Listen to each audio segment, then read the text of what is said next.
Okay, good afternoon, everyone. Welcome to today's webinar featuring guest presenter Mel Blackmore. Please note that all attendees are going to be muted throughout the duration of today's webinar. If you have any questions for the presenter or for PJR, we encourage you to use the designated question tab within the GoToWebinar control panel. And without further ado, I'm going to hand it over to Mel. So thank you for joining us today. Hi, thank you very much for having me on today. So I'm delighted to be here to talk to you about the changes to ISO 27001 that came out at the end of 2022. And the reason that this is important is because all organisations need to comply with the new changes, and we haven't got left in order to be able to make those changes. So if you've already started, great, well done. Hopefully the webinar today will help to be able to consolidate what you understand about the new changes and just to check that you have got everything in place. If you haven't started yet, don't worry. This webinar is going to help you to understand what the changes are and what you need to do in order to be able to address the changes. So let's begin. Before we start talking about the changes in 27001, I'm Mel Blackmore and I'm the CEO of Blackmores, which is a consultancy company that's implemented ISO standards globally, and we're very proud to say that we have a 100% success rate. We've also implemented ISO 27001 and the series of 27 standards across the globe. And we have managed many transitions over the last year since the standard came out at the end of 2022. So in terms of our credentials, we're the founders of ISology, which is a 7-step process to implementing any ISO standard. And we're also founders of the ISology Hub, which is the online learning platform with access to over 200 ISO resources. We've also got a very popular podcast, the ISO Show, where you'll get to hear more about the different ISO standards that are coming out and that are changing, including, for example, the new ISO Climate Change Amendment. So we are seen as being thought leaders in our field, and we're generally the first to bring the news to you, hence why we've been invited onto this webinar today with PJR. And we've also got probably one of the highest NPS, which is the Net Promoter Score rating for client satisfaction in our profession as consultants, which is 97%. So just wanted to highlight that if you're looking for additional resources and support with the 27001 transition, the ISology Hub has a game plan which provides you with all of the training, guides, templates, and learning materials that you need, including 11 mini tutorials on the new controls. So additional resources include a transition launch plan and also templates that will be compliant to the new standards, such as the new requirements covering the Statement of Applicability, the SOA. And also there are changes to management review, which I'll be talking about shortly.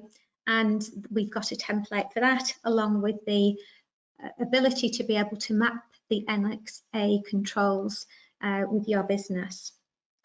Okay, so these are some of the training videos on the right-hand side, which will be covering the 11 new courses.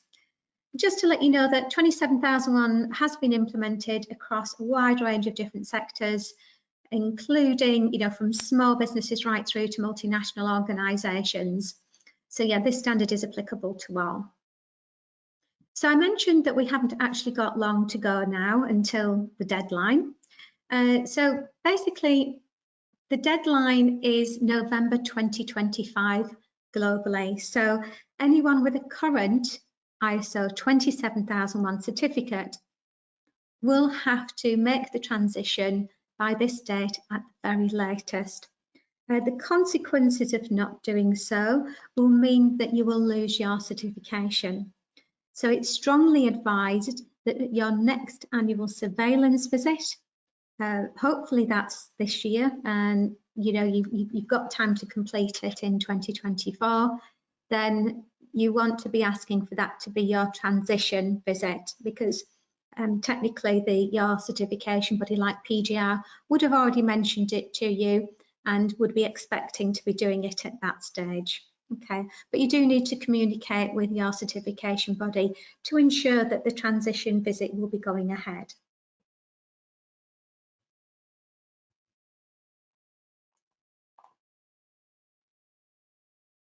So what does this actually mean to your existing ISO 27001 management system? Well, as we know, times change, and in particular, technology changes, and we're all keeping up to that. So since the last version, a number of years ago, there've been a lot of changes. You know, there's an increased use of AI, social media, you know, the hacking opportunities are a lot more sophisticated now, and so we need to be aware of the different types of threats, and we'll actually be covering threat intelligence shortly. So yeah, there are a lot of changes that include changes that have been added or merged, which basically helps to bring the standard up to date and to help to simplify the use of the control. So that's the really great news. I'll be explaining to you how there has actually been a reduction in the number of controls due to merging them or renaming them, which makes it much simpler. In addition to ensuring you're compliant with the latest best practice, the updated standard is much more in alignment with modern technologies. You'll see that in the terminology within the standard as well. And you know, by reviewing the new standard, you might find some additional security gaps that you may have previously missed. So again, it's a great benchmarking tool. So if you're listening to this thinking, oh, you know, I don't know anything about ISO 27001, the new standard is the best benchmark in the marketplace ultimately. And a lot of organisations use ISO 27001 2022 as that framework for best practice, particularly in professional services like finance sector, for example, and then it's used as a framework to audit against down the supply chain. So why has the standard changed? Well, all ISO standards go through regular reviews at planned intervals, and at some of those planned intervals, it's decided that there isn't that much that needs to be changed. However, based on the fact that this is covering data security, physical security, and personnel security, yes, there have been a lot of changes in industries and in business generally. So this, yeah, it's basically, it happens every 7 to 8 years. And in this particular case, it was last published in 2013. And since then, as we know, IT, tech, and security has changed significantly, causing some of the controls in the 2013 version to be comfortably out of date. So let's dive into what's actually changed.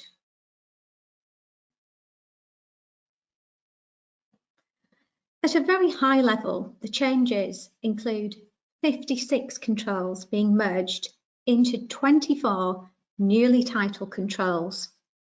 So that's 56 down to 24. So, well, hey, you're probably thinking, but actually 11 completely new controls that have been added in that are very relevant in 2024, well, at the time 2022, when it was finally published. But all of these controls have now been quite nicely and neatly placed into 4 themed sections instead of the rather, you know, large 14 control groups that we had in place from the old standard. So I personally think this is better. You know, the simpler it is, the easier it is to implement, and also the easier it is to manage, because it's easier for people to be able to understand and to comply with. So the 4 themed sections include the organisation and its controls, people, which are always a great risk in all businesses because they control the tech and the systems that we have more often than not, although with AI, I think that's changing. Physical security controls, and of course technological controls as well.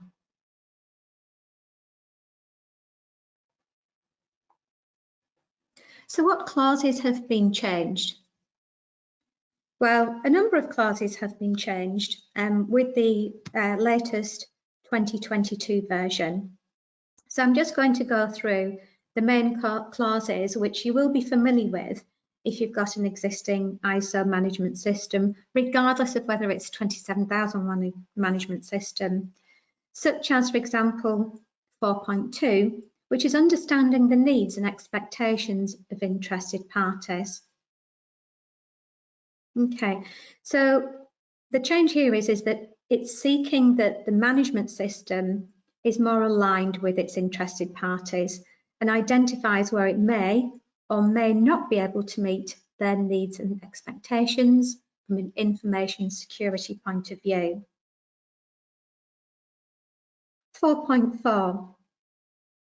So within the new clause, it states that the organisation shall establish, implement, maintain and continually improve an information security management system, including the processes needed and their interactions in accordance with the requirements of this document. So this is what the standard is stating now. So it basically means that there is more of a focus on process flows and not necessarily policies and procedures. Okay, and this can be further aligned with other management systems within your business by clearly identifying where it fits in with your business activities that are unique to your organisation. Leadership.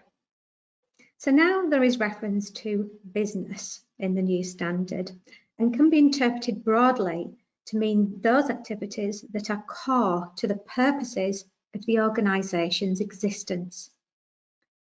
Now, this acts more as a reminder to top management to ensure that they include the management system as part of the business and not just a bolt-on, which we know is very common. Quite often, ISO management systems, including 27001, are almost divorced from the rest of the business processes and activities. So now, in terms of the 5.1 clause, it should be part of the overall business strategy and part of the business, so ultimately an integral part of the day-to-day business operations that are led from the top. Then we've got information security risk treatment. Okay, so this is now saying that Annex A contains a list of possible, I'll say that again, possible information security controls. And it had previously read in Annex A from the old version, it contains a comprehensive list of controls, objectives and controls. That makes sense. So control objectives and controls. So simply put, this basically means that you can add references to other controls outside of the list provided with Annex A. So for example, if that could be Cyber Essentials, it could be NIST, SOC 2, for example. So you can extend that. But a word of warning, do be careful just to avoid going into a granular level of detail, because it might just trip you up when it comes to the ongoing maintenance and management of your ISO management system.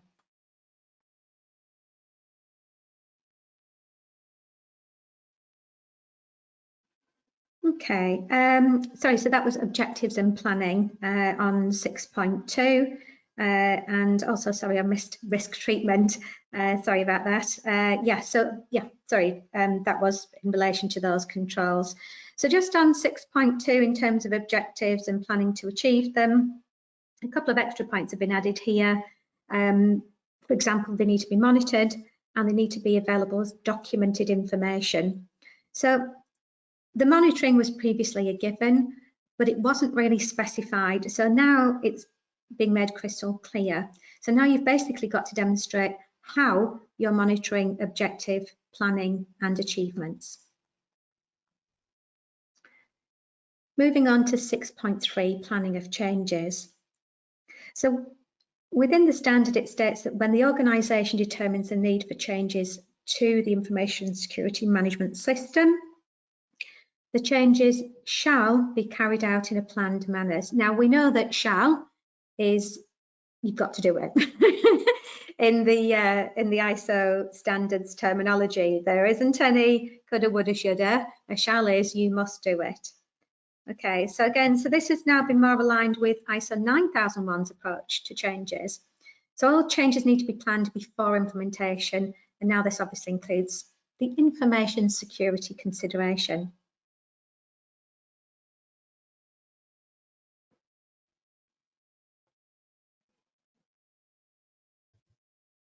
And finally, management review inputs. Okay, so the change here is that in needs and expectations of interested parties, they need to be relevant to the information security management system. So this just ensures that the needs and expectations of your interested parties are reviewed and not just left stagnant.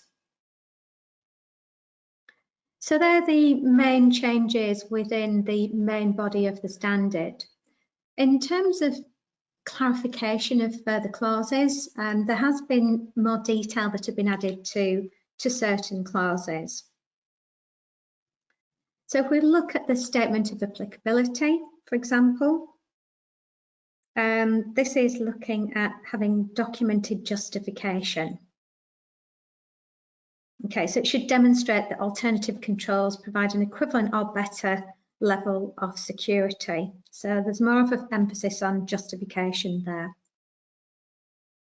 When it comes to communication, the standard emphasises the importance of a two-way communication process regarding information security. So it's not just a one-way street. So that will obviously include consulting relevant stakeholders on security matters. So you need to think about how you're going to evidence that in future. Operational planning and control. So the new standard clarifies that operational planning needs to consider the organisation's security context and risk environment. So this also includes procedures for managing changes that could impact security. So let's say, for example, if you were moving office location, you need to take all those factors into consideration. Or if you're offering a new product or service, you need to be able to factor that in for the planning. In terms of monitoring, measurement, analysis and evaluation, the new standard strengthens this area. There is much more of an emphasis for regular monitoring of security controls and their effectiveness. So it's basically emphasising the need to use monitoring results to continually improve the ISMS. Now within the ISology Hub, for example, we will provide examples of how and what you should be monitoring and the frequency of that. So you could potentially have like a calendar of what you're monitoring, measuring, but also being able to clearly demonstrate the results of that monitoring.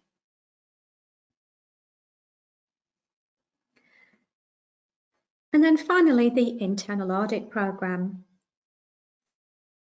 The difference here really is that, again, it's seeking clarification to identify and address any weaknesses in the ISMS. And as we know, any good internal auditor will be able to identify those and address the weaknesses.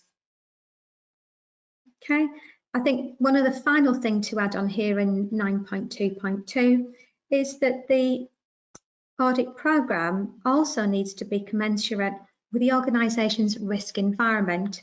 So I think this can only be a good thing. You know, if an organisation is already carrying out risk-based audits, why not integrate them with your information security audits? So you have a much better holistic approach to auditing risk across the organisation. And again, that's another unique opportunity to make the InfoSec aspect of risk management an integral part of your business operations. So let's take a look at these new attributes and themes that have been introduced. So each control has also been aligned with attributes and themes which are intended to help organisations to align their management systems with other security frameworks. Since the last standard was published in 2013, there has been more of an emphasis on other schemes such as NIST or SOC or Cyber Essentials, for example. Okay, so in terms of the different types of attributes and the control types, you know, we can be looking at preventative, for example, action, and also detective and corrective action as well. So this looks at the control type, information security properties, cyber security concepts, operational capabilities, and security domains.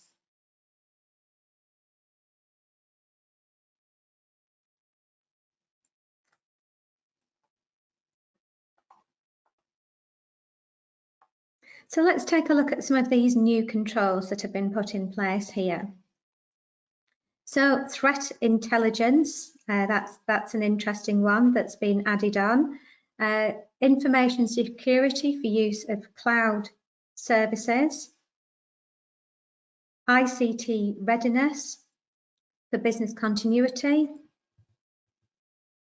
And so let's just take a quick look at these in a bit more detail, shall we? So on the threat intelligence, this is where you need to be able to provide a heightened level of awareness of the organisation's threat environment so that the appropriate mitigation actions can be taken.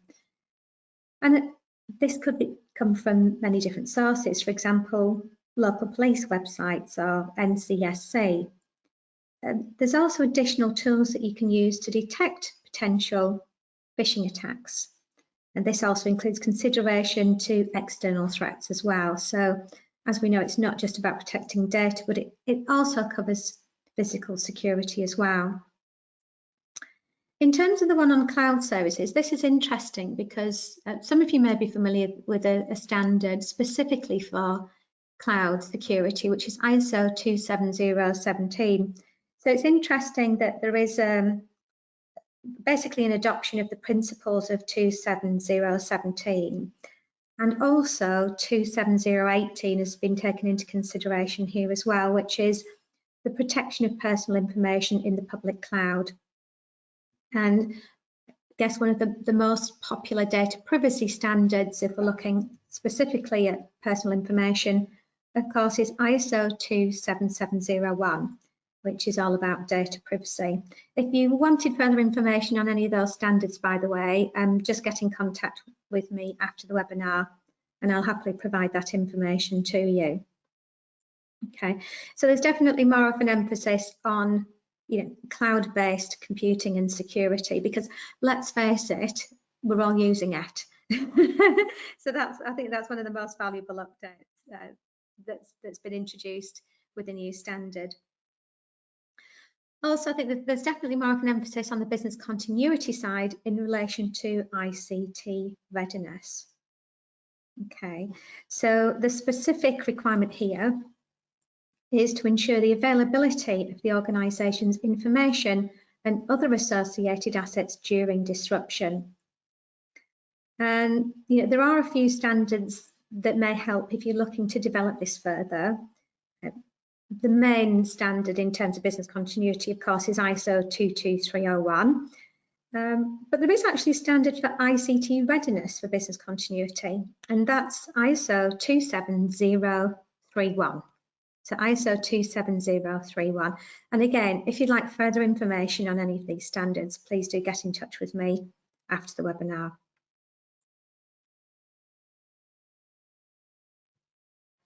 So let's look at physical security controls. So again, this is another one of the themes.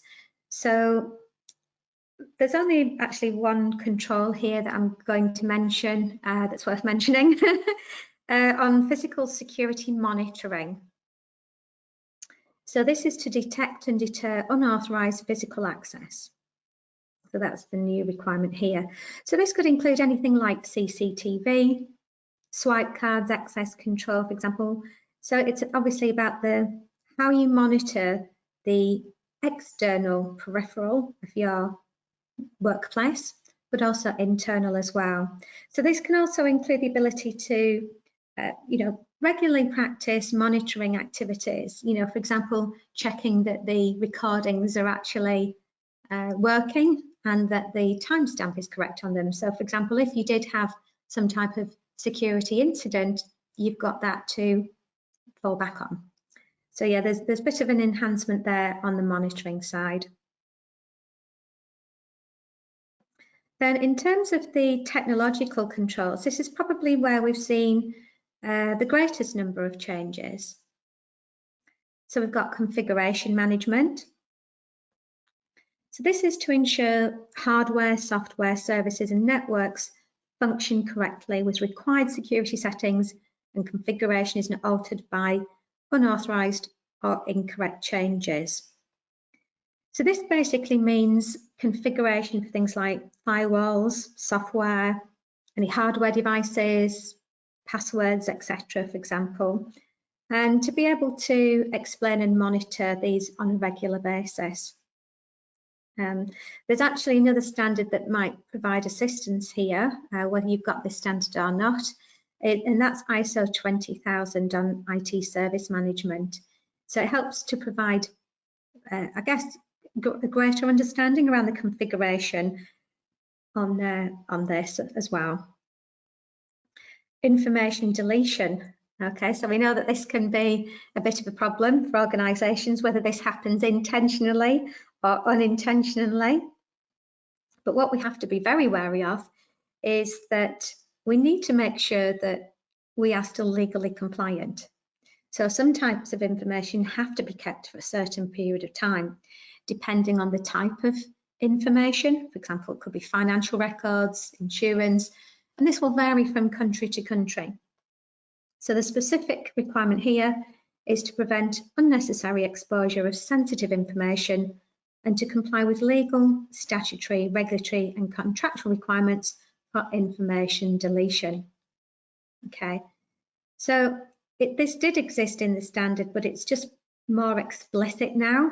And obviously in terms of contractual requirements, that could include any service level agreements that you have with your clients. And that could include, for example, if the client does not want you to sell their data at the end of the contract, then obviously you need to honour that.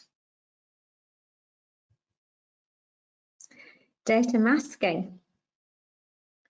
So to limit the exposure of sensitive data, including PII, and to comply with legal, statutory, regulatory and contractual requirements, data masking is required. We have got a training course on this, but just very briefly, you've got three options here for data masking. One is, and I can't say this word actually, obfuscation, pseudonymization and anonymization. Oh, well done, Melanie. Managed to get the last two out there, but it's lots of izations basically. And this is obviously to try and mask the data, okay? And this also helps you to comply with GDPR requirements as well. And then we've got data leakage. So this particular control is to detect and prevent the unauthorized disclosure and extraction of information by individuals or systems. Okay, so that we know that this can include human error and tech error as well. So this control has actually made a return from a previous version, the 2005 version of ISO 27001. So it's making a comeback. So obviously there were issues in the 2013 version that, that they realized that it needed to return. So basically businesses need to have systems in place to monitor any particularly large data downloads or even possibly large print batches. So again, this is something that is just common sense. So let's say you've got people in the sales department, they might just download all of your key contacts, key client information, for example, and take that to another company. So this is just good business sense, really. So obviously there is tech that you can install. For example, you can install it in email systems, as well as place it on VPNs and regular security updates in order to be able to control the potential leakage there. Okay. Monitoring activities. So appropriate monitoring needs to be in place to detect any potentially dangerous or malicious behaviour. And then we've got web filtering. So this is a new one. So this is to protect systems from being compromised by malware and to prevent access to unauthorised web resources. So your system should already be set up in a way to prevent people from accessing unsecure or unsavoury sites. And this also includes the social media sites. So be mindful that there could be exceptions for marketing or communications personnel and for any particular sites as well. So it's just being a bit more mindful about accessing sites that employees shouldn't be accessing. And then finally there, secure coding. So this new requirement is to ensure software is written securely, thereby reducing the number of potential information security vulnerabilities in the software. So I guess this does depend on, if you have created your own secure coding, you just need to evaluate it in terms of, for example, industry professional standards, such as NIST or OWASP, that's OWASP. Okay. Great, well, that's all from me. I hope you've taken away a lot of really useful information in terms of the changes. I hope that I've helped to interpret the changes clearly by going through the 11 new controls, and also how we've actually reduced the number of controls as well in Annex A, and also how it can potentially be aligned and integrated with your other ISO management systems, or just generally your business as a holistic framework. I'm more than happy to answer any questions, and yeah, as I mentioned, that there is quite a lot of training on this in the ISOlogy Hub and a game plan with templates on how to do it step by step. But thank you very much for listening, and yeah, happy to answer any questions.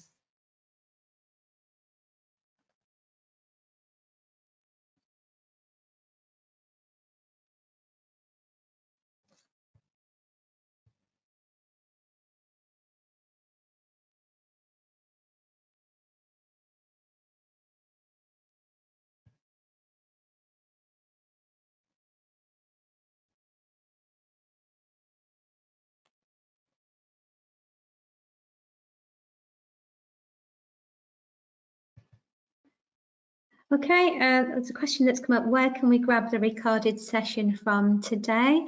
PJR are going to be making that available on the website. So if you can, I'm sure you'll be able to get a copy of that following on from this.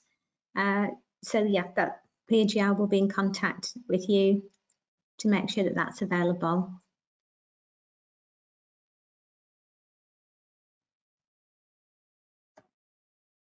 So we've got another question there. So I just need to try and make that slightly bigger so I can read it. Bear with me 1 second.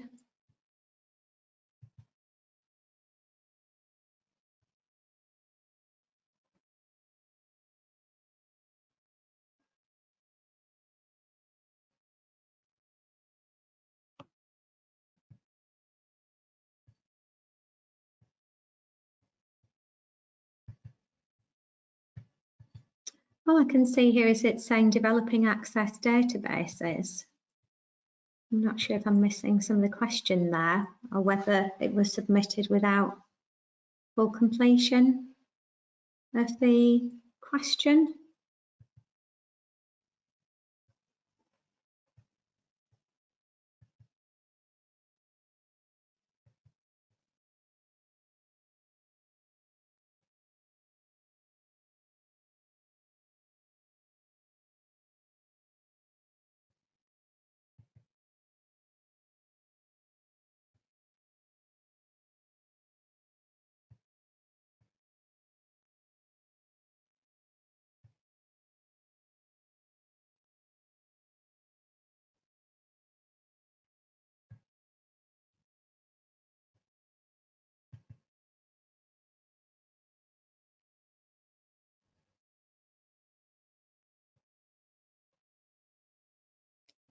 Any other questions for me today?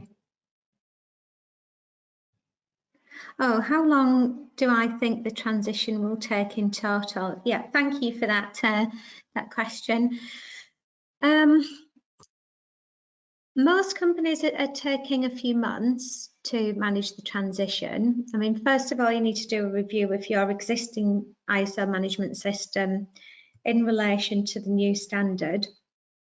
And then obviously you need to be able to update the documentation, evaluate the risks and opportunities in relation to the changes, see how feasible those changes are. In some cases, it's just a case of updating procedures, but there will be amendments to your statement of applicability and a management review. Once you've completed that documentation, which could take a couple of weeks, obviously not doing that full time, I'm just conscious of the fact that you have other tasks to do as a day job, then the next stage then is to communicate that once it's been reviewed and approved.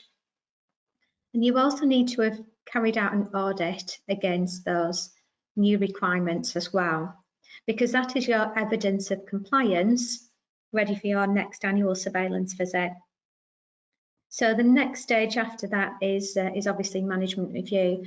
So I would say, you know, it could be as little as a month, but if you wanted to take up to 6 months as well, so you've got plenty of time to do that and involve other people within your organisation, then that would be fine too. So yeah, you need to get started now, really.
Oh, I've got another question here regarding 8.28 secure coding. Does this include developing? Bear with me 1 second, I'll just have a look at that for you.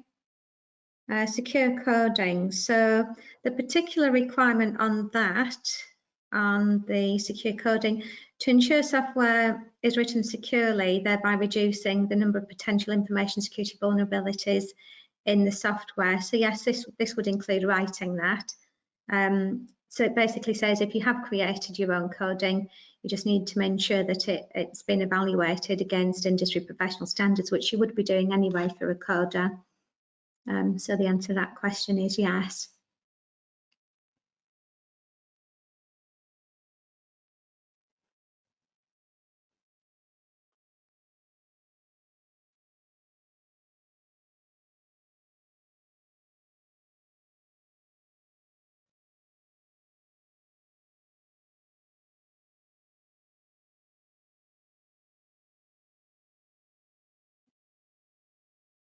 So I think you know, a lot of organisations have already managed the transition to this new standard, and obviously we haven't got that long really until we're in 2025. So I would probably get in contact with your certification body to check if the next visit is likely to be a transition visit, because you don't want to avoid missing out there and having to redo your 27,000 certification.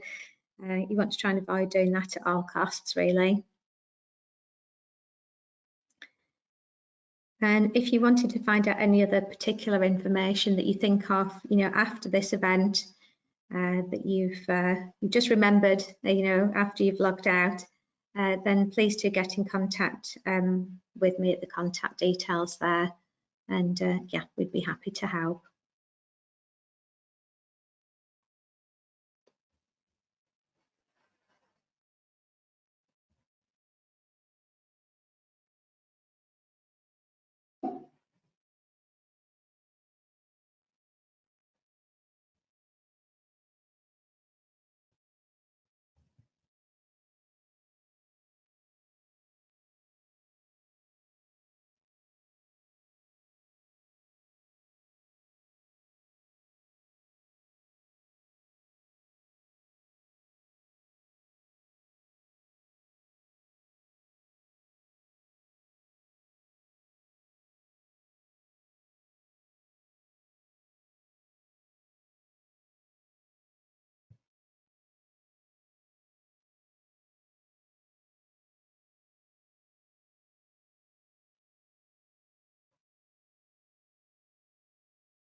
Any other questions for me today on the transition to ISO 27001:2022?